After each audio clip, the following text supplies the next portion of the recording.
thème de cette année, c'était le jardin idéal. Ça s'inscrivait après cette année de pandémie que j'ai vécue depuis l'étranger, donc j'habite en Angleterre. Et effectivement, je n'ai pas toujours pu partager des moments avec mes amis, ma famille.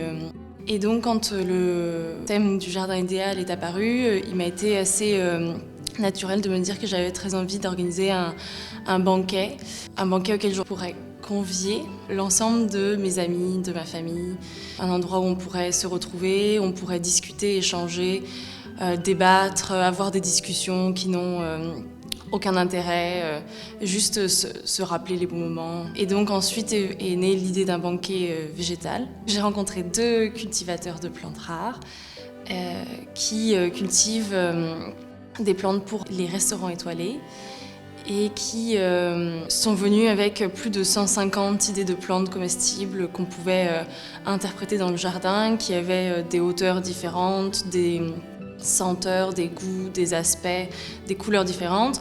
Et on a ensuite composé comme un tableau autour de cette table de banquet pour vraiment la rendre opulente.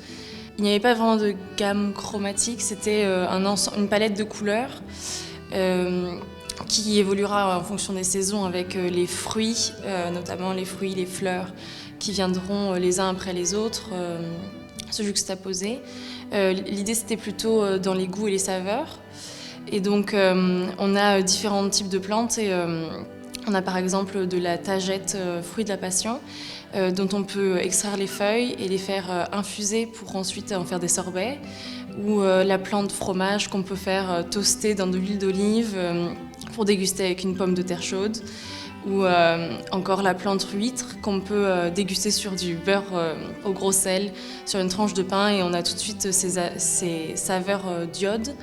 Et donc en fait, on retrouve énormément de saveurs qui sont très locales, qui peuvent être cultivées en France. Donc c'était, je pense, très intéressant d'emmener ce côté éducatif pour montrer aux gens qu'on peut faire du végétal et du gourmand, et pas seulement quelque chose de fade.